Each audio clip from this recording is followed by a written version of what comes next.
Waktu syahadatnya saya lagi nggak di situ sebetulnya. Tapi memang ada beberapa podcast kita, ada beberapa program kita yang waktu itu sih saya nggak ngelihat dianya syahadat di situ ya. Waktu syahadatnya saya lagi nggak di situ lah pokoknya. Tapi memangnya dia pernah bikin podcast atau acara yang bertanya-tanya tentang keislaman.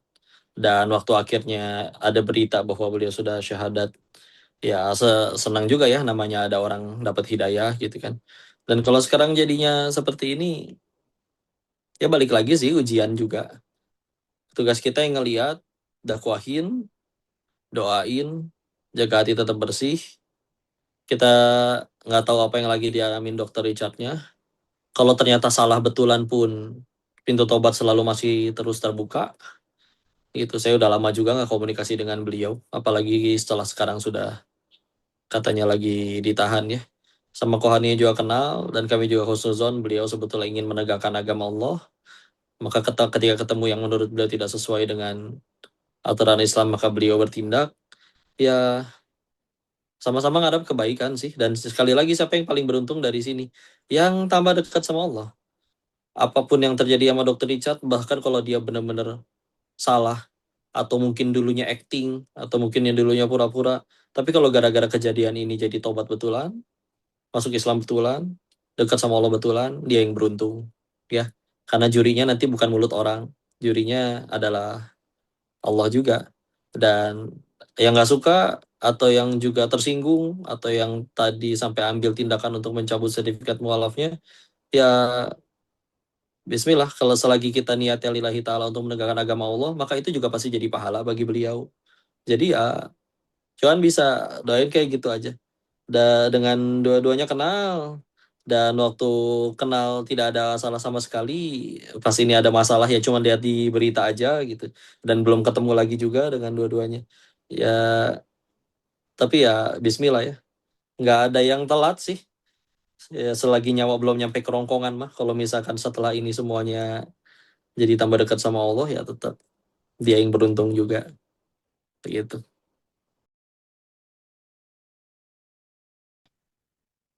hmm, Mungkin karena dianggap salah satu orang yang pernah diajakin bikin podcast atau bikin acara Islam kali ya. Karena kan waktu itu ada program Ramadan tuh yang sama Ustadz Felix juga. Dan sebelum itu juga beberapa kali ngundang podcast beliau. Jadi ya dianggap ikut menjadi saksi atau seperti apa. Walaupun sekali lagi tadi waktu pas beliau syahadatnya saya lagi nggak ada di situ. Bentrok ada acara nggak bisa hadir. Dan karena waktu akhirnya nggak ada di situ ya, saya bahkan belum belum pernah lihat sertifikatnya gitu, jadi nggak ikut nanda tanganin juga atau nggak ikut, bahkan nggak tahu di dalamnya tertulis nama saya juga sebagai saksi atau enggak. Karena kan yang untuk yang ikut tanda tangan setahu saya harus biasanya harusnya yang benar-benar jadi saksi pas ngelihat syahadatnya gitu. Nah sedangkan saya kan nggak hadir gitu.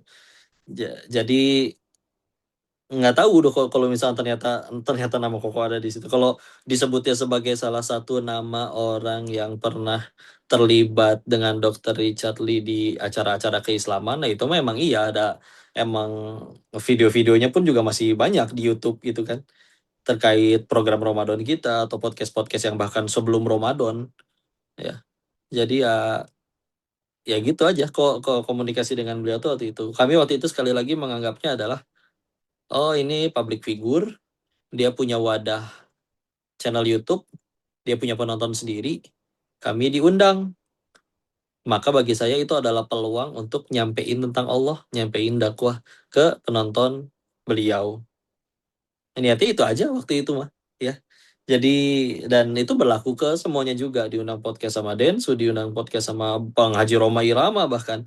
Ya, saya mah tahunya itu adalah mereka punya channel, punya penonton sendiri, dan ketika diundang kan berarti kita punya peluang nyampein kebaikan ya, sesuatu yang menurut kita kebaikan gitu. Ya udah sih nganggapnya kayak gitu. Walaupun terlepas itu akhirnya ya kami jadi kenal kan. Tapi ya sekali lagi gitu, dengan kesibukan masing-masing, ya sampai itu juga suatu, meskipun kenal dan dengan kesibukan masing-masing, waktu hari H beliau syahadatnya pun saya juga nggak hadir karena dengan kesibukan masing-masing. Bentrok. Gitu aja. Saya tanggal pastinya juga nggak tahu lagi, tapi kan ada dua versi ya. Kalau menurut Ustadz Dery mah katanya bahkan sudah lebih awal dari sebelum syahadat yang rame resmi itu gitu, yang sampai dibuatkan sertifikat mualaf. Yang satu lagi kan seingat saya yang memang setelah ada rame permasalahan dengan Doktif ya, seingat saya. Terus akhirnya beliau ada kayak deklarasi, ngadain acara atau ngadain podcast download yang tapi cuman sama Ustadz Felix sama Ustadz Dedi Sulaiman ya. Hari pas kapannya itu saya juga nggak tahu pasti. Yang Maret ya, tahun 2025. Iya. Nggak hadir sih saya waktu itu berarti lagi Ramadan nih, Ramadan 2025. Karena waktu itu juga anak baru lahiran kan. Anak tuh lahir 28 Februari 2025. Itu 5 Maret. Masih di rumah sakit itu saya. Masih bolak-balik ke rumah sakit. Jadi waktu itu benar-benar nggak bisa hadir sih. Ya, makanya waktu akhirnya kan yang acara download 2024 tuh program Ramadan ada saya sama Ustadz Feli kan. Makanya yang di 2025 saya nggak ada kan karena memang lagi Ramadan itu benar-benar satu hari sebelum Ramadan malamnya malam taraweh, sholat taraweh, anak tuh lahiran tuh. Jadi saya benar-benar waktu itu nggak terlibat apa-apa sama sekali sih waktu hari syahadatnya. Cuman ya kalau jadi akhirnya ya cuman kalau komunikasi atau pas lagi lihat di berita aja gitu. Eh, Terkait bagaimana info beliau syahadat itu, dan saya bukan jenis yang kalau setiap kali ada info itu WA tanyain langsung kenyataan sebenarnya gimana. Jadi nggak nyampe gitu juga sih. Iya sih ada kontaknya, cuman ya udah saya nganggap yang di berita bener mah ya udah gitu. Jadi saya emang nggak ngubungin langsung lagi, kecuali kalau emang ada urusan lain lagi ya begitu.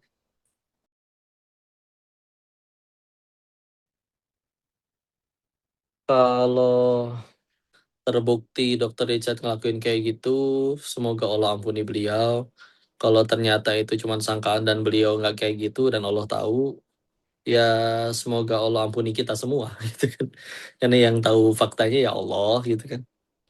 Tapi kalau bicaranya hukum, ya memang jangan dimain-mainin sih, nggak boleh gitu.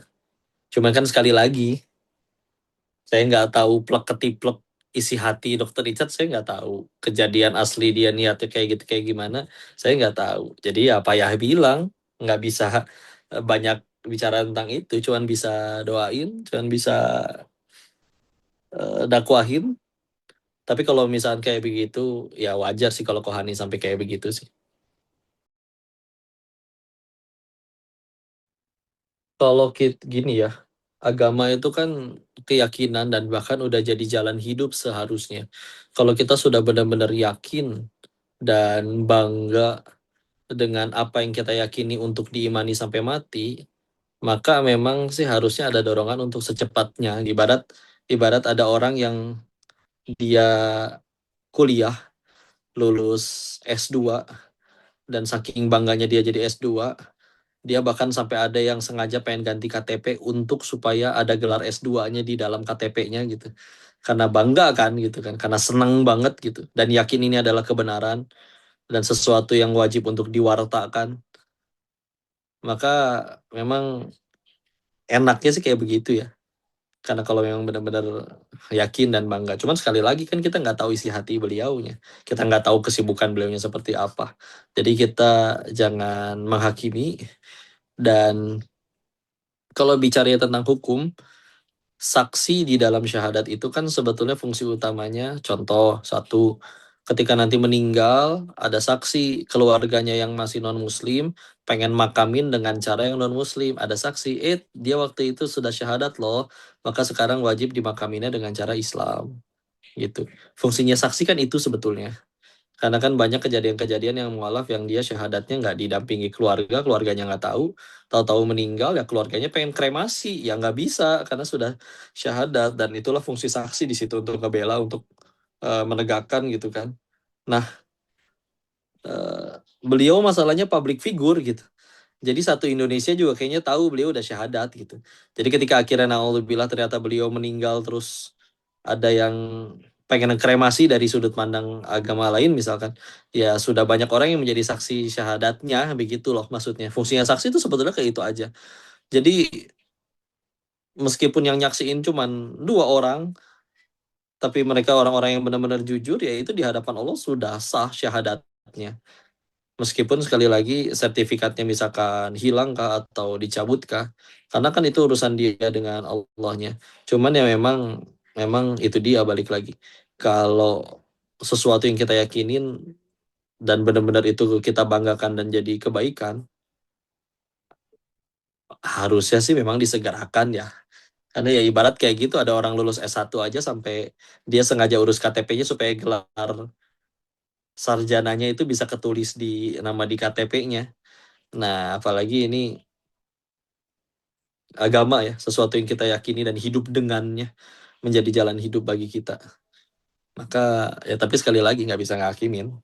Kalau bicara tentang hukum ya kan seperti itu. Tapi kalau masalah nanti kenyataan, kita punya juri yang paling adil lah, Allah. Allah yang tahu kenapa akhirnya itu tidak segera diurus.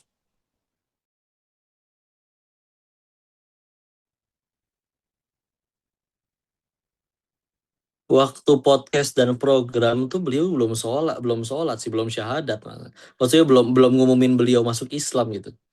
Jadi waktu kayak lagi kayak podcast terus waktunya sholat, ya kita sholat berjamaahnya waktu itu yang sama dengan yang ada di situ, dengan Ustadz Felix, dengan ya kru yang ada di situ.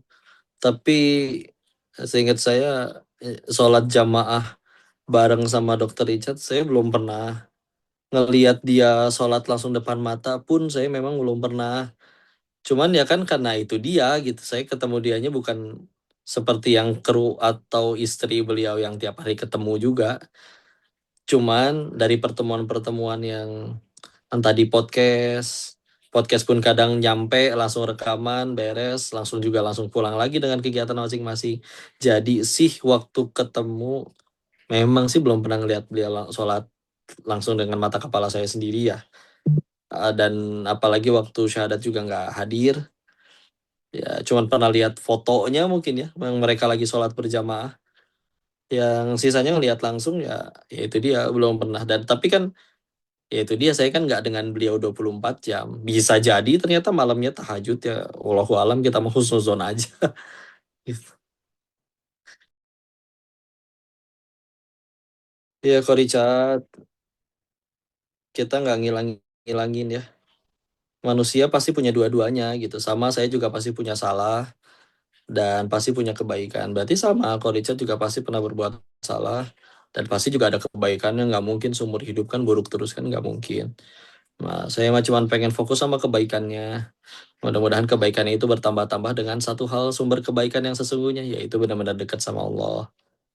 Ini masalah mungkin berat bagi Koko, bagi Korica, tapi ya sekali lagi masalah datang atas izin Allah. Bisa selesainya juga dengan izin Allah. Maka tugas kita mah satu, mantesin diri untuk supaya pantas ditolong Allah. Gimana caranya? Ya mendekat sama Allahnya. Sholatnya dijaga, Qurannya dijaga, sedekah dilakuin. Apapun yang bisa dilakuin yang bikin kita tambah dicintain Allah, ya itu aja yang kita lakuin, nggak ada pilihan lain. Karena kan satu dunia membantu, Allah nggak pengen nyelesain masalah ini, nggak akan beres masalahnya. Satu dunia menyerang membahayakan, Allah sudah tolong, nggak akan ada juga bisa yang mencelakain. Dan siapa yang paling beruntung dari kejadian ini? Yang jadi tambah dekat sama Allah aja. Kalau setelah ini kau Richard benar-benar jadi orang yang benar-benar bertakwa kepada Allah, ya kau Richard yang beruntung.